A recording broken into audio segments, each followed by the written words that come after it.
وہ تیر پر تیر داغ رہا تھا اور اس میں جھوٹ بھی نہ تھا۔ 3 سال قبل ایسا ہی نظر آتا تھا، لیکن ایسا ہوا نہیں۔ فیض محمد نے اسے بہت سپورٹ کیا تھا، ورنہ دوسرے 2 پارٹنر پہلے ہی اس پر اعتراض کر رہے تھے، لیکن فیض محمد ان کے دکھائے خوابوں کو ابھی تک سینے سے لگائے ہوئے ہے۔ اس کا انہیں اندازہ نہ تھا۔ ارے یار ایسا نہیں ہے، تم بلا وجہ دل پر لے رہے ہو۔ وہ زبردستی مسکرائے۔ نہیں، میں دل پر نہیں لے رہا، بات میری جیب پر آ رہی ہے۔ اس نے اپنی کلف زدہ قمیض کی جیب کی جانب اشارہ کرتے ذرا سختی سے کہا۔ دیکھو میں کوشش میں لگا ہوا ہوں، امید ہے کہ کام بن جائے گا۔ انہوں نے اپنے تئیں اسے بہلانے کی کوشش کی۔ تو میں تمہاری اماں کے قتل کا انتظار کروں یار جانے، تم ایسا کہنا چاہ رہے ہو؟ اس کی طنزیہ مسکراہٹ پر ان کا دل جیسے کٹ کر رہ گیا۔ دل میں آیا کہ ایک زناٹے دار تھپڑ منہ پر رسید کرے، مگر بس دل محسوس کر رہ گئے۔ دیوار کھینچ جانے سے اماں ان کے وجود سے الگ تو نہ ہوئی تھی۔ ان کے لب سختی سے خود بخود بھیج گئے۔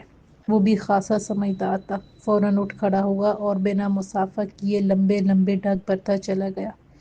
آج کے لیے اتنا ہی کافی تھا۔ وہ خاصا گھبرایا سا ہوا تھا۔ اس نے ایک جھٹکے سے گاڑی گرلز کالج کے گیٹ کے ساتھ روکی۔ جلدی سے گاڑی کا دروازہ کھولا اور ابھی اترنے کا قصد کیا ہی تھا کہ سامنے سے وہ خرامہ خرامہ چلتی گیٹ سے برآمد ہوئی۔ اسے یوں بڑے مزے سے آتے دیکھ کر اس کا دل چاہا کہ فوراً گاڑی سٹارٹ کرے اور یونیورسٹی کی جانب رخ کرے، جہاں سے وہ بھاگم بھاگ آیا تھا کلاس مس کر کے۔ اس کے چہرے پر بلا کا سکون تھا، جیسے کچھ ہوا ہی نہ ہو۔ اس کا چہرہ غصے سے تن گیا۔ وہ بڑی بے پرواہی سے آئی، گاڑی کا دروازہ کھولا اور اس کے ساتھ والی سیٹ پر براجمان ہو گئی۔ چلو، اسے یوں بے نیاز دیکھ کر اس کے تن بدن میں جیسے آگ ہی لگ گئی۔ تمہیں کچھ احساس ہے میں کتنا پریشان تھا؟ اچھا، اس نے خالی خالی نظروں سے اس کی جانب دیکھا، جیسے اس کی پریشانی کا اندازہ کر رہی ہوں۔ کیا ضرورت تھی مجھے کال کرنے کی؟ تم بالکل ٹھیک ٹھاک ہو، پھر اس ڈھونگ کی کیا ضرورت تھی؟ وہ اس کی چھچوری فطرت سے واقف تھا۔ جانے کیوں وہ بہانے بانے سے اس کے قریب آنا چاہتی تھی، حالانکہ اسے خوب اندازہ تھا کہ وہ کیوں اس کے نزدیک آنا چاہتی ہے، لیکن اسے میرا میں بالکل کوئی دلچسپی نہ تھی۔ اسے اپنے بزرگوں کی سوچ سے اختلاف تھا۔ وہ دونوں ندی کے 2 کناروں کی مانند تھے، جن کا ملنا ناممکن تھا، مگر اس کی اتنی نفرت کے باوجود اس ہتھیلی پر کوئی فرق نہ پڑتا تھا۔ کبھی کبھار اسے محسوس ہوتا کہ جیسے اس نے مگرمچھ سے سختی کھردری کھال کا لبادہ اوڑھ رکھا ہے۔ نفرت کی ایک لہر دل میں اٹھی تھی۔ اشر سوری، میں نہیں چاہتی تھی کہ تمہیں کال کی جائے، لیکن کیا تماشا بنوانا تھا نا تمہیں؟ اس نے بات مکمل ہونے ہی نہ دی۔ نہ جانے اپنی فرینڈ سے میرے بارے میں کیا کچھ کہہ رکھا ہوگا۔ وہ لڑکیوں کی احمقانہ فطرت سے خوب واقف تھا۔ میرا یقین کرو اشر، میں بے ہوش ہو گئی تھی۔ ایک اور جھوٹ، وہ چٹخ کر بولا، پھر ایک سرسری سی نظر اس کے چہرے پر ڈالی۔ اس کا چہرہ واقعی سفید ہو رہا تھا، پر وہ اس دل کا کیا کرتا جسے اس کی ہر بات صرف جھوٹ سے جڑی نظر آتی تھی۔ میں نہیں چاہتی تھی کہ ابا کو کال کی جائے، وہ پریشان ہو جاتے۔ تم جانتے تو ہو کہ آج کل وہ پہلے ہی اپنے آفس کی وجہ سے کتنے پریشان رہتے ہیں۔ گھر فون کرتے تو امی اور دادی۔ ایک ٹینشن سا اس کے چہرے پر سوار ہو گیا۔ اور میرے بارے میں کیا خیال ہے؟ اس نے خوف زدہ لہجے میں کہا۔ سوری، اس کی آنکھیں نم ہو رہی تھی۔ وہ جانتی تھی کہ وہ اپنا دل بھی اس کے سامنے کھول کر رکھ دے تو وہ یقین نہیں کرے گا۔ رک میرا، برائے مہربانی آئندہ سے میرا نمبر پر کال نہ کرنا۔ اور ہاں، مجھے تمہاری اسٹوپڈ سی فرینڈ سے بھی بات کرنے کا شوق نہیں۔ یقیناً وہ بھی تمہاری طرح ہی ہوں گی۔ I am not your hero, right? اس نے میرا کی نم ہوتی آنکھوں میں جھانکتے ہوئے یہ حتمی انداز میں اسے یاد کرایا۔ اس کے ماتھے کی شکنیں اس کے اندر کی کرواہٹ عیاں کر رہی تھیں۔ میرا نے بمشکل اپنے اندر سے امڑتے آنسوؤں کو روکا اور بچوں کی طرح سر ہلایا۔ اتنا امپورٹنٹ پیریڈ مس کروا دیا، عقل نام کو نہیں، خود کو تو نہ پڑھنا نہ لکھنا، بیٹھے بیٹھے دن میں سپنے دیکھنا، اور کیا کرنا ہے؟ وہ بڑبڑائے جا رہا تھا اور وہ خاموش نیر بہا رہی تھی۔ اس کی ساری بے باکی بدتمیزی، تیز تراری تائی جی کے خیال میں غائب ہو چکی تھی۔ اس نے بے دلی سے گاڑی سٹارٹ کر کے آگے بڑھا دی۔ اس گاڑی میں بیٹھنے کی ذلت سے تو بہتر تھا کہ وہ بس میں چلی جاتی یا رکشا ہی پکڑ لیتی۔ اپنا آپ بوجھ سا محسوس ہو رہا تھا۔ کوئی اور وقت ہوتا تو اس کا دل خوشی سے کھل جاتا۔ اس کی قربت کتنی خوبصورت ہے، وہ اکثر دور دور سے سوچا کرتی، پر ابھی یہ قربت اتنی اذیت ناک تھی۔ گھر میں داخل ہوئی تو کڑھی کی خوشبو سے پورا باورچی خانہ مہک رہا تھا۔ کڑی پتہ، لہسن، زیرہ، میتھی دانہ اور ثابت مرچ کے بخار نے تو اشتہا کو اور بھی تیز کر دیا تھا، لیکن پھر بھی اس کا دل سہما ہوا دکھی سا تھا۔ وہ تیزی سے سلام کرتی اپنے کمرے کی جانب بڑھی۔ السلام علیکم۔ وعلیکم السلام۔ دادی جان نے چشمے کے اوپر سے اس کی جانب دیکھا۔ چہرہ نڈھال سا محسوس ہوا۔ اس کا دل بڑی زور سے دھڑکا۔ یہ آج میری میرا بیٹا اتنی جلدی؟ آج اس کے وین والے نے ہارن بھی نہیں بجایا۔ اس کا چہرہ 100 طرح کے سوال سر اٹھانے لگے۔ میرا آ گئی کیا؟ ختیجہ بیگم جو باورچی خانے میں کڑی بگار رہی تھی، سلام کی آواز سن کر باہر آئی۔ آج بہت عجیب ہوا تھا، نہ تو وہ اندر آئی، نہ کڑی چکی اور نہ ہی کوئی اور ندیدہ پن۔ ہاں آ گئی، چپ چپ سی ہے۔ آج اس کے وین والے نے بھی شور نہیں مچایا۔ پھر اتنی جلدی تو آتی بھی نہیں۔ بوڑھی جان دیدہ نظروں نے بھانپ لیا تھا، لیکن بہو کو مطمئن کرنا بھی ضروری تھا۔ اپنی ذمہ داری کا خیال ابھرا۔ تم چاولوں کو دم دو، میں ذرا بچی کو دیکھتی ہوں۔ ہرا دھنیا کاٹتے کاٹتے انہوں نے ایک جانب تخت پر رکھا اور خود چپلیں کڑ پڑ کرتی اوپر زینے کی جانب بڑھی۔ ختیجہ بیگم دوبارہ باورچی خانے میں مصروف ہو گئیں۔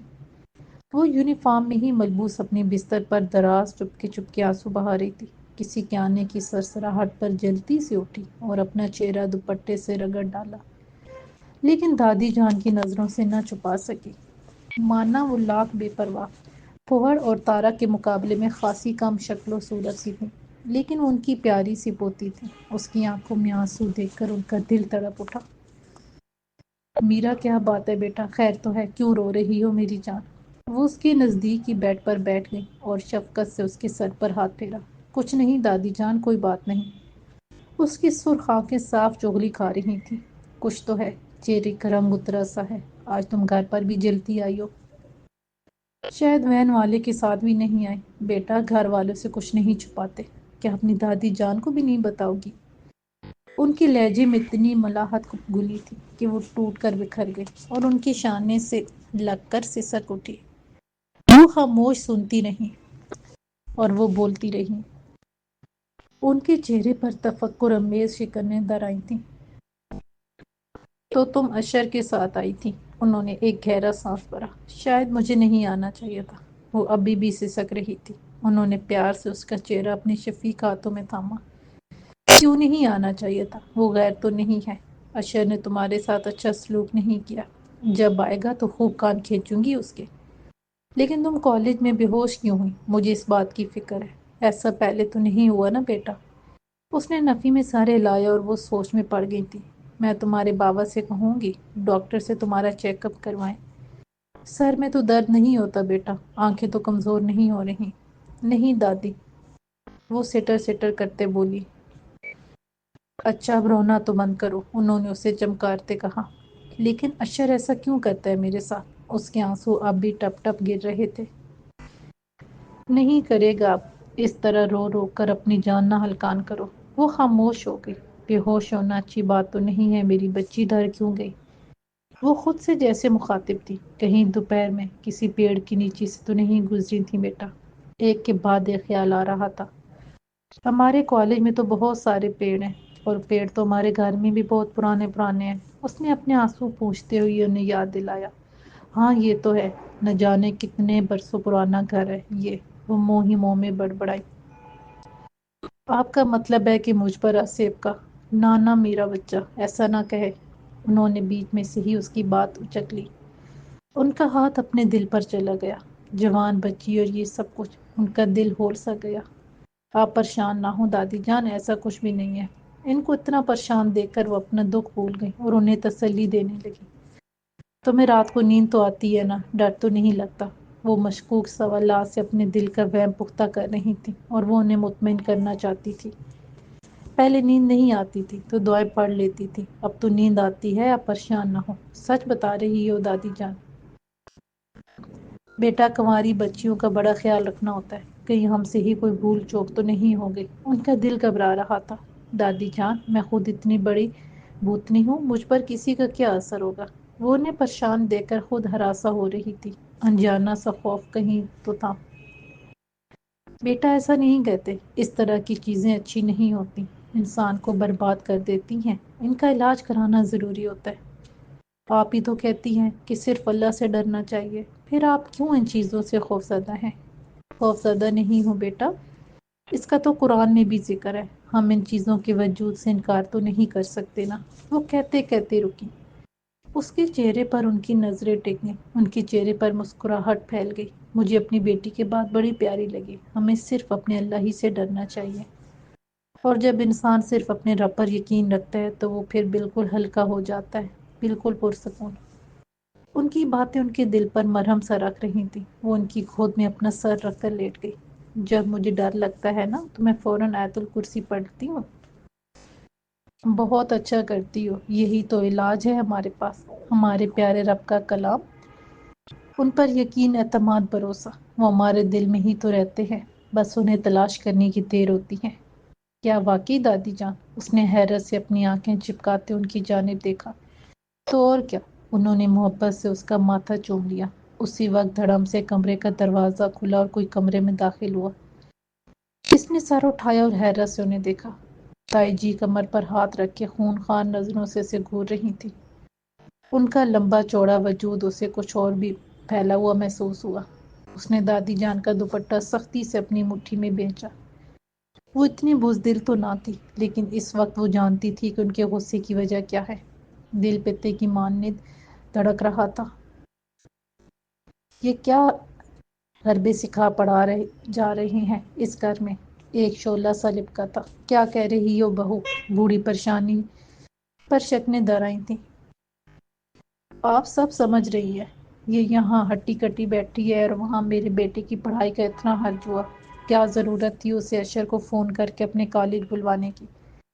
میں یہ چھچورے ہتھ کنڈے خوب جانتی ہوں۔ اس کا بس چلتا تو دادی جان کے وجود میں کہیں چھپ جاتی، پر ایسا ممکن نہ تھا۔ فضول باتیں نہ کرو شاہدہ، بچی کالج میں بے ہوش ہو گئی تھی، اور پھر اشر کون سا غیر ہے، دیکھ نہیں رہی ابھی تک کیسا سفید چہرہ ہو رہا ہے بچی کا؟ دادی جان نے اسے اپنے سے لگا لیا۔ بچی نہیں ہے اب یہ، فضول قسم کی واہیات فلمیں دیکھ دیکھ کر دماغ میں خناس بھر گیا ہے اس کی۔ ہیروئن سمجھنے لگی ہے اپنے آپ کو۔ ارے شکل دیکھی ہے اس نے اپنی؟ وہ اب باقاعدہ بےعزتی کرنے پر تل گئی تھی۔ اتنے میں ختیجہ بیگم بھی دوپٹے سے اپنا چہرہ رگڑتی آئیں۔ اس سے نہ رہا گیا، دل پر جیسے گھونسا سا لگا۔ توبہ کریں بھابھی، خدا کی تخلیق میں کیڑے تو نہ نکالے۔ کون سا غلط کہہ رہی ہوں؟ کسی سے بھی پوچھ لو، کیا خوبی ہے اس میں؟ نہ شکل، نہ صورت، نہ رنگ، نہ ڈھنگ، نہ جانے کس کے کرموں کی سزا ہے۔ ان کی زبان تو جیسے کانٹے بچھا رہی تھی۔ دادی جان نے انہیں غصیلی نظروں سے گھورا۔ زبان کو ذرا لگام دو شائدہ، جانتی بھی ہو تم کیا کہہ رہی ہو، بولنے سے پہلے تول لیا کرو تو تمہارے حق میں بہتر ہے۔ انہوں نے ایک اچٹتی نظر ختیجہ کے چہرے پر ڈالی۔ ان کی آنکھوں میں جھلملاتے آنسو انہیں صاف نظر آ رہے تھے، وہ بے بسی سے زمین تک رہی تھیں۔ ایک بات کان کھول کر سن لیں سب، جو سپنے آپ لوگوں نے میرے بیٹے کے لیے بن رکھے ہیں ان کو آگ لگا دیں، یہی آپ کے حق میں بہتر ہے، کیونکہ کم از کم میری زندگی میں تو ایسا ممکن نہیں ہے۔ سن لیا آپ سب نے؟ وہ بیٹے کی ماں بنی غرور سے اپنا فیصلہ سنا رہی تھی۔ اس کے حلق میں بہت سی کرواہٹ ایک ساتھ اتر گئی، دل متلانے لگا، جی چاہ کہ بس اگل دے۔ چہرے کا رنگ متغیر ہو رہا تھا، ماتھے پر پسینے کی ننھی ننھی بوندیں ابھر آئی تھیں۔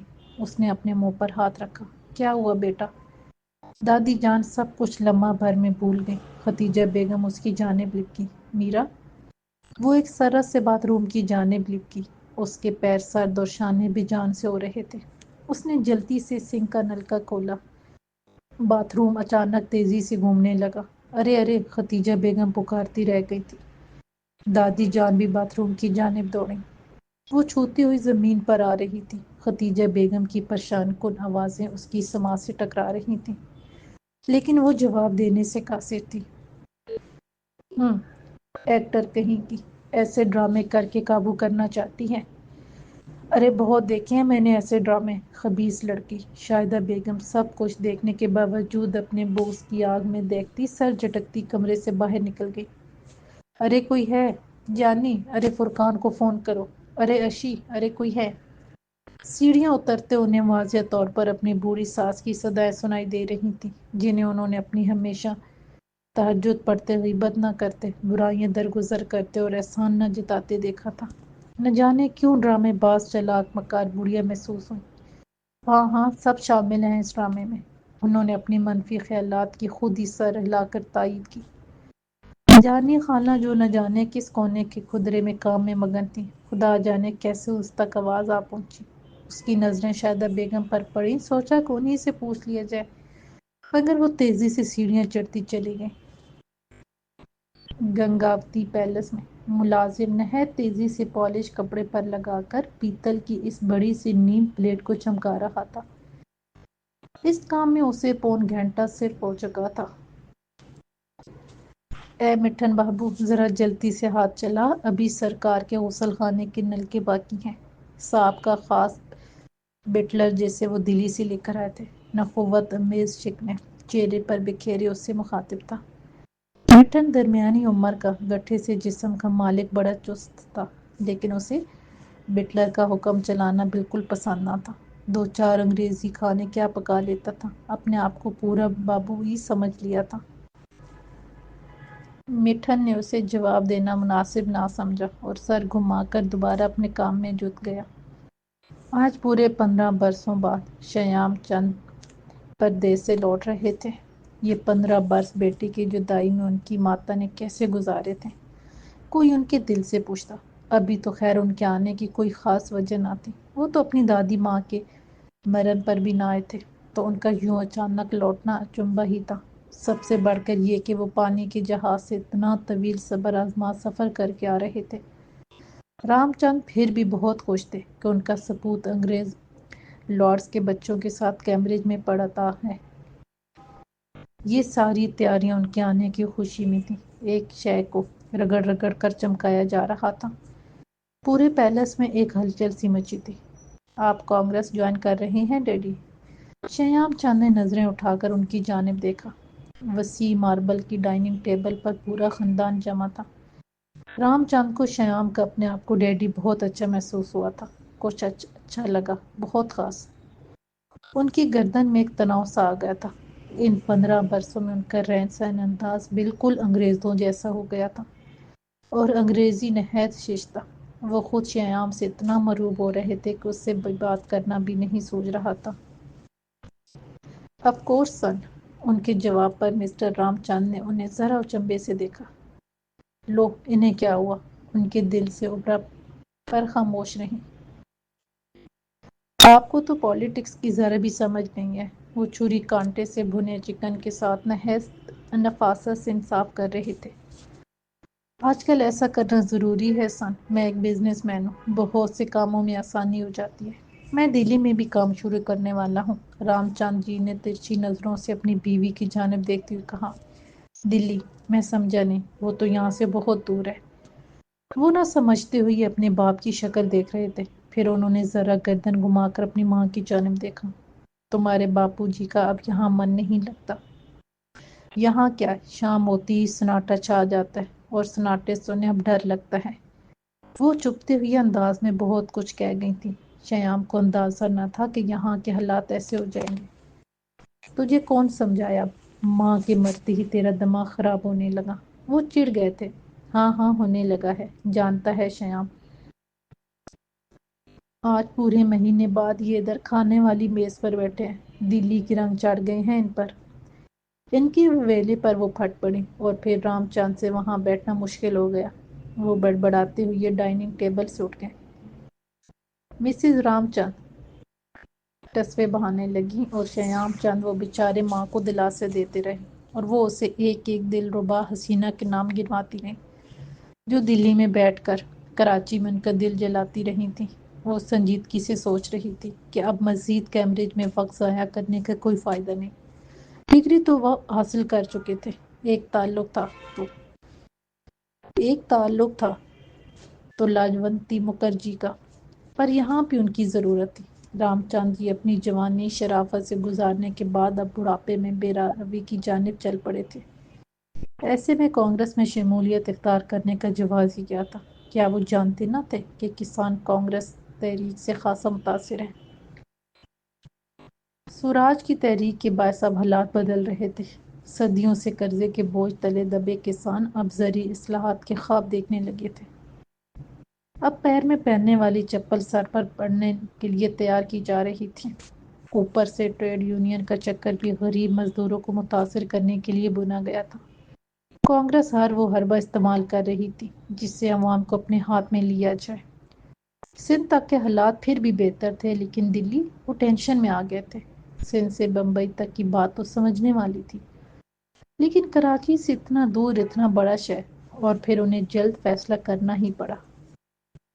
یعنی لاجونتی مکھرجی سے شادی؟ کیا تو ایک بنگالی لڑکی کو بیاہ کر لائے گا؟ ماں کے چہرے پر ہزار زاویے بن رہے تھے، جیسے سخت اذیت میں ہوں۔ ماں وہ بہت اچھے اونچے گھر کی ہے، شیام نے انہیں سمجھانے کی کوشش کی۔ کتنے سپنے دیکھے تھے میں نے تیری شادی کی، سب ٹوٹ گئے۔ وہ رو پڑی تھی۔ ماں میں اسے بہت پریم کرنے لگا ہوں، اب اس کی بنا نہیں رہ سکتا۔ وہ بیچارگی سے ان کے قدموں میں بیٹھ گئے۔ جانتی ہوں، پہلے نہیں جانتی تھی، پر اب جان گئی، ورنہ تو لوٹ کر آنے والا نہ تھا۔ انہوں نے اپنی ساڑی کے پلو سے اپنی آنکھیں رگڑیں۔ ماں سب ٹھیک ہو جائے گا، وہ ایسی ویسی نہیں ہے، اس کا باپ بہت امیر ہے، ہم سے بھی بڑا بنگلہ ہے ان کا۔ وہ سر ہلاتی رہیں اور شیام چند بتاتے رہے۔ ٹھیک ہے، مجھے منظور ہے شیام، لاجونتی ہی تیری دنیا بنے گی۔ وہ مسکراتی ہوئی اس کے سر پر ہاتھ پھیرنے لگیں اور سیاہ گھنگریالے سپی جیسے خوبصورت چمکدار گھنگھر الجھتے گئے۔ Are you okay? سفید کپڑوں میں ملبوس موتی سے سفید دانت نکالتی نرس میرا پر جھکی ہوئی تھی۔ غالباً اس نے اس کے منہ سے آکسیجن ماسک اتارا تھا، تبھی وہ ایک دم چونک اٹھی تھی اور پرتجسس نظروں سے اپنے ارد گرد دیکھ رہی تھی۔ غالباً وہ ہسپتال کا کمرہ تھا۔ آپ ہسپتال میں ہیں مس میرا؟ بہت سویٹ ہے نام آپ کا۔ میں ہسپتال میں ہوں۔ وہ کچھ سمجھ نہ پائی، پھر رفتہ رفتہ یاد کے دریچے کھلنے لگے۔ کالج میں اینی، آرزو اور فضا کا مذاق اڑانا، اس کا بے ہوش ہونا، اشر کا ناراض ہونا، تائی جی کا ناراض ہونا۔ وہ سوچ کر ہی تھک سی گئی۔ نرس کمرے سے جا چکی تھی، اس نے آنکھیں موند لی۔ بات اگرچہ صرف کالج میں بے ہوش ہونے تک محدود رہتی تو ٹھیک تھی، کوئی بھی وجہ قرار دی جا سکتی تھی، لیکن پھر دوبارہ چند گھنٹوں بعد اس کا یوں بے ہوش ہونا خاصا تشویشناک تھا۔ فرقان احمد ساری ضروری میٹنگز چھوڑ چھاڑ کر دوڑے چلے آئے تھے۔ پھر جو کچھ ان کی بیوی نے بتایا، اس نے تو ان کے ہاتھ پاؤں ہی پھلا دیے۔ دوسروں کو تسلی کا سبق دینے والے خود بکھر رہے تھے۔ ان کے دل میں کہیں ایک خدشہ سا ابھر رہا تھا، لیکن وہ استغفار پڑھ کر خود کو مطمئن کر رہے تھے۔ ڈاکٹرز نے فوری طور پر چند ٹیسٹ لکھ کر دیے تھے۔ خدا جانے میری بچی کو کس کی نظر لگ گئی۔ خدیجہ بیگم اپنے آنسوؤں پر ضبط کرتے کرتے تھک رہی تھی۔ شاہدہ بیگم نے کچھ اچھا نہ کیا تھا۔ نرس نے جیسے ہی میرا کے ہوش میں آنے کی اطلاع دی، وہ بے قرار ہو گئی۔ حالانکہ ڈاکٹر نے اسے ریسٹ کا مشورہ دیا تھا، پر وہ ماں تھی۔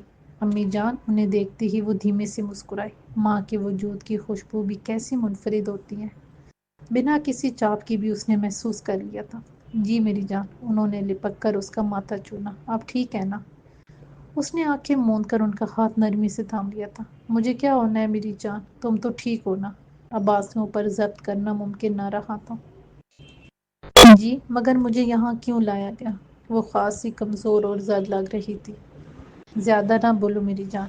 اتنے میں دروازہ کھلا اور سینئر ڈاکٹر جمال اکبر اپنے معاون ڈاکٹر کے ساتھ کمرے میں آئے۔ وہ درمیانی عمر کے ہنس مکھ شخص تھے۔ اس سے اس طرح سے مسکرا کر طبیعت پوچھ رہے تھے جیسے کوئی پرانا دوست ہو۔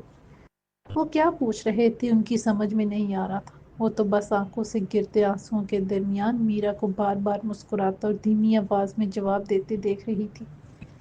سینئر ڈاکٹر کے ہمراہ دو معاون ڈاکٹر بھی دلچسپی سے ان کی گفتگو سن رہے تھے اور وقفے وقفے سے مسکرا رہے تھے۔ خدیجہ بیگم کے دل سے ان کے لیے دعا نکلی۔ میرا بھی خاصی مطمئن نظر آ رہی تھی۔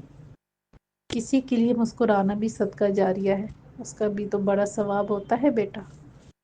کبھی بچپن میں اپنے ابا مرحوم کی کہی بات ذہن میں گونجی تو سمجھ آیا کس مسکرانے کے ثواب سے کس طرح تعلق بنتا ہے، جو دراصل دل سے جڑتا ہے، اور دل کا کنیکشن تو رب العزت سے جڑتا ہے، پھر بھلا اسے کیسے مسترد کیا جا سکتا ہے؟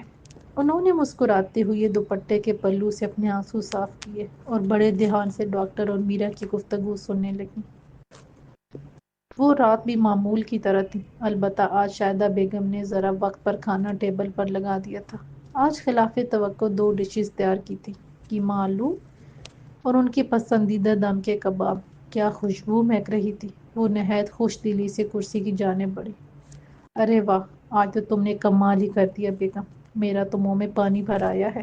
انہوں نے جلدی سے پلیٹ اپنے سامنے سرکائی۔ آپ کا کیا خیال ہے؟ میں آپ کی بالکل فکر نہیں کرتی، وہ مصنوعی ناراضگی سے بولی۔ انہوں نے ان کے موڈ کی قطعاً پرواہ نہ کی اور چیک کر بولے، ارے نہیں نہیں، میرا خیال ہے کہ ندرت کی جانب سے کوئی خوشخبری ملی ہے۔ وہ مجھے کیا اپنا سمجھتی ہے جو مجھے خوشخبری دیتی پھرے؟ وہ جل کر بولی۔ بیٹی ہے تمہاری، ایسے تو نہ کہو۔ ایسی ہوتی ہیں بیٹیاں، ابھی تک سب زیادہ ناراض ہیں۔ آج کل کی اولاد بھی ماں باپ کو دشمن سمجھتی ہیں۔ کیا اس کی ضد پر اس فقیر کی اولاد سے اس کی شادی کر دیتی؟ ان کا بلڈ پریشر ہائی ہونے لگا۔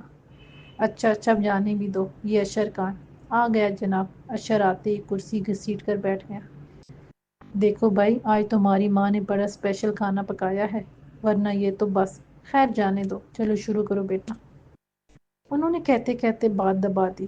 شائدہ جانتی تھی کہ وہ کیا کہنا چاہتے تھے، مگر خلاف معمول خاموش رہی۔ ارے واہ امی، مزہ آ گیا۔ اشر جلدی جلدی لقمے لے رہا تھا۔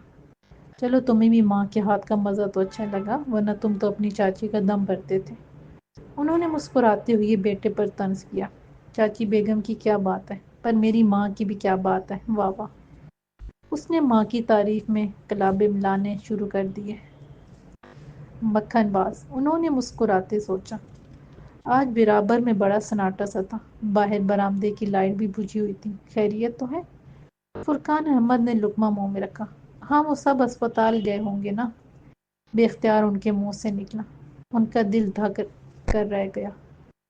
جانی خالہ سب رپورٹ بتا کر گئی تھیں۔ کیا ہسپتال؟ نفیس احمد نے بھی یقینی سے شائدہ بیگم کی جانب دیکھا۔ ان کے چہرے پر اڑتی ہوائیاں ان کی غیر ذمہ داری کا ثبوت پیش کر رہی تھیں۔ ہسپتال؟ دادی جان تو ٹھیک ہے نا؟ اشر پریشانی سے بولا۔ ہاں وہ سب تو ٹھیک ہے۔ جانی خالہ بتا رہی تھی کہ فرقان بھائی میرا کو لے کر ہسپتال گئے تھے۔ وہ ٹک ٹک کر بول رہی تھی۔ اور تم مجھے اب بتا رہی ہو؟ فرقان احمد کی ساری خوش دلی کافور ہو گئی۔ دیوار کھینچ جانے سے گھر ضرور الگ ہوئے تھے، مگر ان کا دل اب بھی اپنوں کے لیے دھڑکتا تھا۔ میرا کو، لیکن میرا کو تو میں صبح ہی کالج سے لے کر آیا تھا۔ امی میں نے آپ کو بتایا تو تھا کہ اس نے مجھے فون کروا کر کالج بلایا تھا۔ اس کی فرینڈز کہہ رہی تھی کہ وہ وہاں بے ہوش ہو گئی تھی، لیکن پھر چاچا جان اسے لے کر ہسپتال کیوں گئے؟ جب میں نے اسے ڈراپ کیا تھا اس وقت وہ بالکل ٹھیک تھی۔ وہ سادگی سے الف سے ی تک سنا رہا تھا، اور شائدہ بیگم کے چہرے پر ایک رنگ آیا اور ایک جا رہا تھا۔ اتنا کچھ ہو گیا اور مجھے اطلاع تک نہیں دی گئی، کیا میں ان کا کچھ نہیں لگتا؟ وہ بلند آواز میں چیخ رہے تھے۔ میں نے سوچا کہ معمولی سی بات ہے، آپ بلا وجہ پریشان ہوں گے، وہ منمنائی۔ آئی شور ابو، میرا بالکل ٹھیک تھی، اس نے ماں کی طرف داری میں کہا۔ اگر ٹھیک تھی تو پھر ہسپتال کیوں گئی تھی؟ وہ اتنی زور سے دوڑے کہ شائدہ بیگم خوف سے لرز گئی۔ وہ دوبارہ بے ہوش ہو گئی تھی۔ دوبارہ؟ او مائی گاڈ! تبھی میرے موبائل پر اس کی مس کال آئی تھی اور میں سمجھا کہ… اشر نے غصے سے ٹیبل پر مکہ مارا۔ اسے سخت حیرت اور غصہ تھا کہ وہ اتنی بے غیرت ہے، حالانکہ اس نے خوب اچھی طرح اس کی کلاس لی تھی، پھر بھی اس نے اسے فون کرنے کی جرات کی۔ لیکن اب یہ جان کر اسے اپنے اوپر غصہ آ رہا تھا کہ اس نے اس کی کال کیوں ریسیو نہ کی۔ یقیناً چاچی بیگم نے اس کے فون سے ٹرائی کیا ہوگا اور کوئی رسپانس نہ پا کر چاچا کو فون کیا ہوگا۔ اس پر شرمندگی اور خوف سوار ہو گئی تھی۔ فرقان احمد کا سوچ کر نفیس احمد کا تو دل بیٹھے جا رہا تھا۔ یا خدایا، ایک دیوار کا فاصلہ، میرا بھائی میری بچی، ان سے رکا نہ گیا۔ خطرے کی تو کوئی بات نہیں ہے نا؟ بھائی کے شانے پر نرمی سے ہاتھ رکھا تو خود بخود ان کی آنکھیں بھیگ گئیں۔ دعا کریں بھائی صاحب، آواز آنسوؤں میں ڈگمگا سی گئی۔ تم پریشان نہ ہو فرقان، خدا سب ٹھیک کرے گا۔ کل سی ٹی اسکین ہوگا، ڈاکٹر کا شک ہے کہ ان سے آگے کچھ کہا نہ گیا، بس ایک سسکی منہ سے برآمد ہوئی۔ تم دیکھ لینا میری بچی کو کچھ نہیں ہوگا، کچھ نہیں ہوگا۔ آنسو ان کی بھی نہ رک سکے۔ انسان کتنا ہی مضبوط کیوں نہ ہو، اولاد کے درد سے کیسا ٹوٹ پھوٹ جاتا ہے۔ اچھی بھلی بظاہر تندرست نظر آنے والی میرا اور برین ٹیومر، کل کی رپورٹ میں سب کچھ عیاں ہو جائے گا۔ بھائی صاحب، میں نے کبھی کسی کا دل نہیں دکھایا نا؟ وہ نفیس احمد کے ہاتھ تھامے بچوں کی طرح پوچھ رہے تھے۔ ارے نہیں میرے بھائی، تم تو نہایت ایماندار اور فرما بردار بیٹے ہو، تم کسی کا دل کیسے دکھا سکتے ہو؟ اس طرح نہ سوچو، یہ آزمائش کا وقت ہے، انشاءاللہ گزر جائے گا۔ انہوں نے فرقان احمد کو سینے سے لگا لیا اور ان کی کمر تھپکنے لگا۔ پیٹرو میکس کی روشنی میں لان کا گھنا پیپل کا درخت خاصا پراسرار نظر آ رہا تھا۔ اس سے ذرا پرے لان کے وسط میں تالاب کے پانی میں چاند کا عکس ایسے نظر آ رہا تھا جیسے پانی ہی سے ابھرا ہو۔ وہ دریچے میں کھڑے اس پراسرار منظر کو بغور دیکھ رہے تھے۔ پچھلے 15 برسوں میں انہیں یہ منظر دیکھنا نصیب نہ ہوا تھا، اور جب وہ یہیں رہتے تھے تو انہوں نے کبھی غور ہی نہ کیا تھا کہ چاند اس طرح خوبصورت اور پراسرار نظر آتا ہے۔ ان کی نظر ہی نہ ہٹ رہی تھی، تبھی کسی نے ان کا شانہ دھیمے سے ہلایا۔ تیرے باپو جی تجھ سے ضرور بات کریں گے، دیکھ اپنی بات سے پیچھے نہ ہٹنا۔ مسز رام چند شیام چند کے پاس آ کھڑی ہوئی تھی۔ تم چنتا نہ کرو ماں، میں سنبھال لوں گا۔ وہ پرسکون تھے۔ ہم لاکھ ڈگریاں حاصل کر لیں پر اپنی مٹی سے الگ نہیں ہو سکتے۔ ہماری روایات، ہماری ریت کو سمجھ رہا ہے نا؟ ہاں ماں، میں سمجھ رہا ہوں۔ اور پھر وہ مطمئن ہو گئی، لیکن تھوڑی ہی دیر بعد رام چند جی کی جے جے کار کے آگے وہ ہار سے گئے۔ ڈیڈی، پالیٹکس اور محبت کو ایک ساتھ نتنی نہ کرو۔ میری ماں، تو واپس ولایت چلا جا، خوب پڑھ، خوب ڈگریاں حاصل کر۔ ایسا بہت ہے۔ وہ ہر صورت شیام چند کو یہاں سے بھگانا چاہتے تھے۔ پر ڈیڈی، میری یہاں ضرورت ہے، اور میری پارٹی کو میری ضرورت ہے۔ کیا تو جانتا نہیں کہ کانگریس اب پورے ہندوستان پر حکومت کرنے والی ہے؟ اب زمانہ بدل چکا ہے، انگریز سرکار کا زمانہ اب ختم۔ یہ دھوکہ ہے، فریب ہے ڈیڈی، اتنی آسانی سے وہ نہیں جانے والے۔ وہ آپ کی کانگریس ووٹ حاصل کرنے کے لیے آپ کی زمینداری، آپ کی انڈسٹری دونوں کو ختم کرنے کے چکر میں ہے۔ یہ کسانوں اور مزدوروں کو سونے سپنے دکھا رہی ہے۔ باہر جا کر دیکھو ڈیڈی، یہ جھوٹ بولتے ہیں، حقیقت یہ نہیں ہے۔ وہ ایک ہی سانس میں بولے گئے۔ تو جھوٹ بولتا ہے، انگریز سرکار نے ہمارے ساتھ برا کیا، پر وہ مسلمانوں سے ہمیں ہماری راجدھانی دلا رہی ہے۔ رام چند کچھ سننے کو تیار ہی نہ تھے۔ تم سب خواب دیکھ رہے ہو ڈیڈی، یہ تمہاری زمین، تمہاری ماتا اب نہیں چلنے والی۔ تم غلط ہاتھوں سے دوستی کر رہے ہو۔ تم دیکھنا، یہ سب الگ الگ ہو جائے گا، سب الگ الگ۔ وہ ایک جھٹکے سے صوفے سے اٹھے اور غصے میں بھرے تیزی سے ڈرائنگ روم سے نکل گئے۔ وہ جان بوجھ کر ایسا کر رہے تھے۔ یقیناً وہ اس کی شادی اپنے سیاسی چال کے لیے کسی سیاستدان کی بیٹی سے کرنا چاہ رہے تھے، اور شیام چند کے لیے ایسا ممکن ہی نہ تھا۔ تو کیا تو پھر چلا جائے گا؟ اسے تیزی سے اپنا سامان پیک کرتے دیکھ کر مسز رام چند کا دل گھبرانے لگا۔ ابھی تو آنکھیں سراب بھی نہ ہوئی تھیں اس کی دید سے۔ میرے لیے یہی بہتر ہے۔ ان کا دل دکھی ہو رہا تھا، وہ انہیں اداس نہیں کرنا چاہتے تھے۔ اور میرے لیے، وہ کہتے کہتے ذرا رکی، وہ بھی ذرا تھمے تھے، پھر تھک کر بیڈ پر ڈھیر ہو گئے۔ میں جلد آؤں گا دوبارہ اس کے ساتھ، بیاہ کے بعد آئے گا، وہ پوچھ رہی تھیں اور وہ خاموش تھے۔ چل اچھا ہی کیا جو فیصلہ کر لیا، غلط یا صحیح، بس اب اس پر قائم رہنا۔ انہوں نے دھیمے سے سر ہلایا اور مسز رام چند نے ان کی ڈھیر ساری بلائیں لی۔ سوتے سوتے اس کی آنکھ کھل گئی تھی، اور اب تو وہ جیسے عادی سی ہو گئی تھی۔ یہ کیا راز تھا، کیا اسرار تھا، وہ کبھی کبھی ہلکان ہو جاتی۔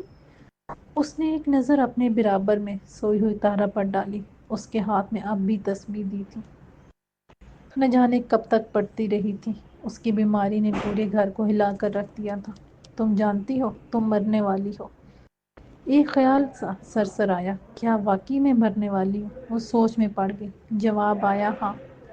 مگر وہ ڈری نہیں، حالانکہ وہ بہت مضبوط اعصاب کی مالک نہ تھی، پھر بھی اس کا نہ ڈرنا اس کے لیے اجنبی جذبہ نہ تھا۔ ایسے جیسے وہ ہمیشہ ہی اپنی موت کے منتظر ہو۔ تم واقعی مرنے والی ہو میرا، تم نے اپنی زندگی میں دیکھا ہی کیا ہے؟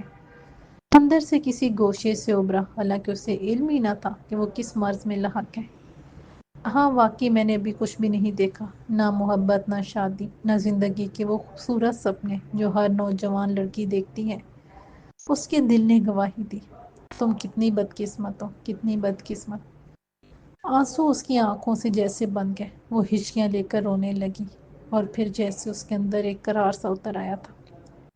بے قرار سے تو وہ تھے جب سے بھائی کے گھر سے لوٹے تھے، ایک الجھن سی سوار تھی۔ شاہدہ بیگم چپ چاپ اپنی میاں کو دیکھ رہی تھی، لیکن شاید اب ان کی بھولنے کی گنجائش ہی ختم ہو چکی تھی۔ قدرت نے خود بخود ان کی مشکل آسان کر دی تھی۔ ڈائننگ ٹیبل سے کھانا سمیٹا اور باورچی خانے جا کر دوبارہ کھانا گرم کیا اور آرام سے نوش کیا، پھر فارغ ہو کر جگالی کے لیے مٹھی سپاری میں منہ میں ڈال لی۔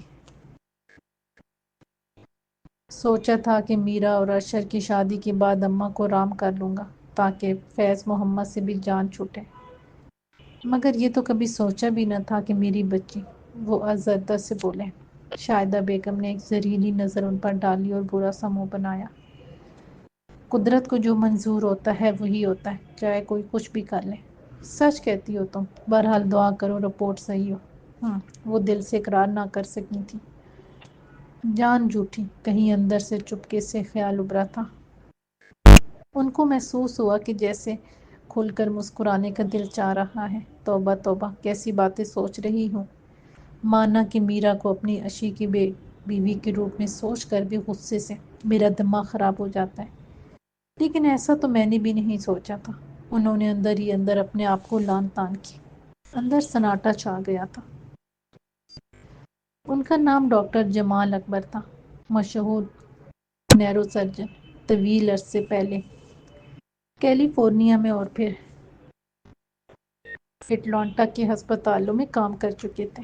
یہاں پاکستان میں انہیں کم ہی عرصہ ہوا تھا، لیکن ان کی شہرت تو پہلے ہی دور دور تک پہنچ چکی تھی۔ جی تو جناب، پھر کیا ارادے آپ کے؟ بہادر لڑکی، انہوں نے مسکرا کر اس سے پوچھا۔ میرے ارادے؟ وہ ان کی اس خوش مزاجی سے لطف اندوز ہوئی تھی۔ ہاں، میرا مطلب ہے کہ آپ کا کیا خیال ہے، آگے کی کیا پلاننگ ہے، کیا کچھ کرنا ہے؟ باقی کچھ تو سوچا ہوگا۔ وہ نہایت انہماک سے اس کی رپورٹ دیکھنے لگے۔ مجھے کیا پتا، یہ تو میرے پیرنٹس کو پتا ہوگا نا۔ وہ ذرا خجل سی مسکرائی۔ وہی روایتی سا جواب، اماں ابا سے پوچھ کر بتاؤں گی۔ انہوں نے اچانک چونک کر سر اٹھا کر ایسے انداز میں کہا کہ وہ بے اختیار کھلکھلا اٹھی۔ یہ ہوئی نا بات۔ اچھا یہ بتاؤ کہ اب تک تم کیا کچھ کر چکی ہو؟ اسے یوں ہنستا دیکھ کر ان کے چہرے پر سکون سا پھیل گیا۔ انہوں نے رپورٹ ٹیبل پر رکھی۔ کوئی خاص نہیں، پڑھ رہی ہوں، ذرا شرما کر اپنے ناخن کریدتے ہوئے۔ پڑھائی میں زیادہ اچھی نہیں ہوں، پھر بھی کوشش کرتی ہوں۔ اس نے سچ بولنے کی کوشش کی۔ سر میں جوئیں ہوں گی؟ جی۔ شرمندگی سے چہرہ اتر سا گیا۔ ارے بھائی، بات صرف اتنی سی ہے کہ تمہارا دماغ بہت اچھا ہے، اس لیے جوئیں تمہاری ذہانت چوسنے آ گئی۔ انہوں نے ایک نیا ہی فلسفہ بگاڑا۔ وہ حیرت سے آنکھیں پٹ پٹانے لگی۔ کیا واقعی؟ تو اور کیا؟ پھر وہ ذرا سنجیدہ سے ہو گئے۔ بات یہ ہے بچے، کچھ لوگ بہت خاص ہوتے ہیں، وہ عام لوگوں کی طرح نہیں سوچتے، یہاں تک کہ وہ عام لوگوں کی طرح خواب بھی نہیں دیکھتے۔ اس کا دل بڑی زور سے دھڑکا۔ کیا واقعی ایسا ہی ہے؟ میں عام انسان ہی ہوں، تم سن رہی ہو نا؟ کھویا کھویا سا دیکھ کر انہوں نے اسے مخاطب کیا۔ اس نے جلدی سے اپنا سر اس بات میں ہلا دیا۔ انہوں نے دوبارہ رپورٹ اٹھا کر اسے کھول کر دیکھا۔ میرا کی نظریں ان کی آنکھوں پر مرکوز تھیں۔ ہمیں آپریشن کرنا پڑے گا، کیا تم تیار ہو؟ جواب دینے سے پہلے یاد رکھنا، تم ایک عام انسان نہیں ہو، انہوں نے سرسری سے انداز میں اسے بتایا۔ یہ آپ کیسے کہہ سکتے ہیں کہ میں عام انسان نہیں ہوں؟ وہ جھٹ بولی۔ تمہارے اس بے ساختہ سوال سے۔ وہ ذرا مسکرائے۔ اس نے نہ سمجھنے کے انداز میں انہیں دیکھا۔ بھائی تم ڈر سکتی تھی، رو سکتی تھی، تمہارے چہرے پر ڈر، خوف کے سائے آ سکتے تھے، لیکن تم نے مجھ سے صرف سوال کیا تو یہ بھی کہہ سکتی تھی کہ ہاں میں تیار ہوں، یا مجھے ڈر لگتا ہے آپریشن سے۔ لیکن مجھے واقعی ڈر لگتا ہے آپریشن سے، میں بہت بزدل ہوں، اس نے احتجاج کیا۔ یہ سیکنڈ آپشن ہے تمہارا، کیونکہ تم ایک عام انسان نہیں ہو، اللہ کی بندی ہو۔ اس کی سمجھ میں واقعی کچھ نہیں آ رہا تھا کہ کیا وہ واقعی ڈر رہی ہے یا اسے ڈرنا چاہیے اور کس چیز سے۔ ہو سکتا ہے کہ تم آپریشن کے دوران، میرا مطلب تم سمجھ رہی ہو نا، ہو سکتا ہے کہ یہ آپریشن کامیاب ہو، اور یہ بھی تو ہو سکتا ہے کہ یہ میری زندگی کا آخری آپریشن ہو۔ وہ اتنی آسانی سے بڑی بڑی باتیں کر رہے تھے۔ جی، وہ ہونک بنی اس عجیب و غریب شخص کو دیکھ رہی تھی۔ ہاں، اور ہو سکتا ہے کہ یہ میری تم سے آخری میٹنگ ہو۔ انہوں نے اسے مزید الجھا دیا۔ آپ کیسی باتیں کر رہے ہیں؟ آنکھوں میں الجھن کا تاثر ابھرا تھا۔ وہ ذرا رکے تھے۔ دیکھو، میرے کہنے کا صرف ایک ہی مقصد ہے۔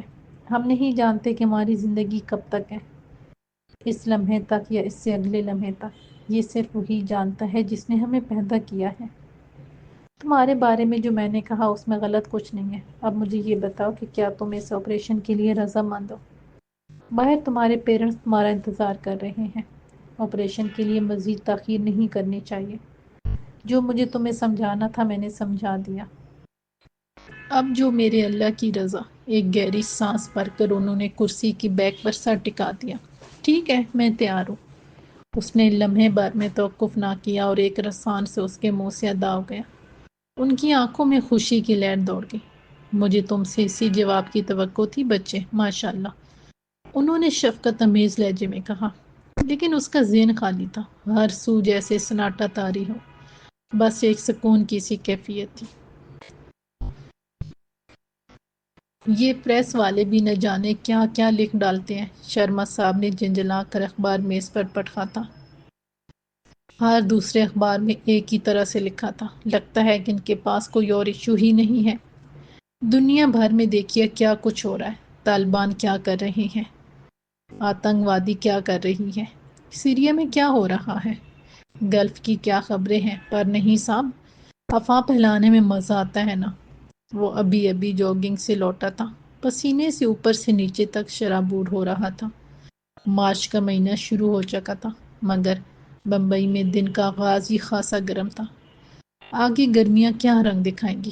اس کا جاگنگ سوٹ پسینے سے چپک کر بدن سے لگ رہا تھا۔ شرما صاحب جلدی سے اٹھے اور بڑا سا تولیہ اس کی جانب بڑھایا۔ تھینکس، اس نے جلدی جلدی اپنا سر خشک کیا اور چہرہ اور گردن کو پونچھنے لگا۔ اسی دوران ملازمہ جوس کا گلاس لے کر آ گئی تھی۔ سر جوس، شرما صاحب نے جوس کا گلاس اس کی جانب بڑھایا۔ اس نے گلاس تھاما اور صوفے پر بیٹھ گئی۔ چھوٹے چھوٹے سپ لیتا وہ میز پر بکھرے اخبارات کی جانب دیکھتا رہا۔ ان کی بے ترتیبی شرما صاحب کے ڈپریشن کو ظاہر کر رہی تھی۔ اندر ہی اندر مسکراتا رہا۔ شرما جی کو میری فکر مجھ سے زیادہ ہے۔ سر وہی ہوا جس کا مجھے ڈر تھا۔ ان کے پیٹ میں مروڑ سے اٹھ رہے تھے۔ کیا ہوا؟ وہ انجان سا بنا انہیں دیکھنے لگا۔ پسینے میں ان کے ماتھے پر بکھرے بال اس کے چہرے پر کچھ اور بھی خوبصورت لگ رہے تھے۔ پسینے سے چپکے جاگنگ سوٹ میں اس کی خوبصورت جسامت کچھ اور بھی نمایاں ہو رہی تھی۔ اس کی خوبصورت بڑی بڑی آنکھیں۔ شرما صاحب گڑبڑا سے گئے۔ آپ نہیں جانتے، یہ پریس والے بھی نہ، اور ابھی دیکھیے یہ چینل والے بھی بڑا شور مچا رہے ہیں۔ میں نے تو جل کر دیکھا بھی نہیں۔ اتنے میں ان کے فون کی بیل بجی۔ لے، میسج ملنا شروع ہو گیا۔ انہوں نے اسے باور کروایا اور خود فون سننے چلے گئے۔ کون سا غلط کہہ دیا میں نے؟ ہمارے پڑوس میں اگر دہشت گردی ہوتی ہے، لوگ مرتے ہیں، خون بہتا ہے، تو کیا میرا دل نہیں دکھنا چاہیے؟ میں بھی انسان ہوں، میرا دل بھی ویسے ہی دھڑکتا ہے جیسے سرحد پار لوگوں کا۔ جس کا جو من میں آتا ہے لکھے، میں سچ بات کہنے سے پیچھے نہیں ہٹوں گا۔ دہشت گردی کا تعلق کسی بھی دھرم، کسی بھی کنٹری سے ہو، آئی ہیٹ ہم، نو کمپرومائز۔ اجے نے ایک اچٹتی نظر سامنے دیوار پر لگے کلاک پر ڈالی۔ اس کی شوٹنگ میں پورا پون گھنٹہ باقی تھا۔ فریش ہو کر بریک فاسٹ کرنے اور چھوٹے موٹے کاموں میں کیسے وقت نکل جاتا ہے پتہ ہی نہیں چلتا۔ اور وہ وقت کا بڑا پابند تھا۔ تمام ڈائریکٹرز اور پروڈیوسر کے علاوہ اس کو سٹار بھی اس کی اس بات کی تعریف کرتے تھے کہ وہ ہمیشہ وقت پر اور سب سے پہلے سیٹ پر موجود ہوتا ہے۔ Okay mister Ajay, time is short, وہ زیر لب بڑبڑایا۔ شرما صاحب کے بولنے سے پہلے اسے باتھ روم میں گھس جانا تھا، ورنہ انہوں نے آ کر اس کا دماغ ہی چاٹ جانا تھا۔ شرما صاحب اسے ہر وقت احساس دلانے کی کوشش میں لگے رہتے تھے کہ وہ کتنا بڑا سٹار ہے، اسے اپنے رتبے، شہرت اور اپنے نام کا خیال کرنا چاہیے، اور اس کوشش میں وہ جلا کر رہ جاتے تھے کیونکہ اجے اس قسم کی فارمیلٹی سے بھاگتا تھا۔ اس کی نئی فلمیں تمام سپر سٹارز کی فلموں کو پیچھے چھوڑ دیا تھا، لیکن پھر بھی اسے اپنی قدر و قیمت کا احساس تک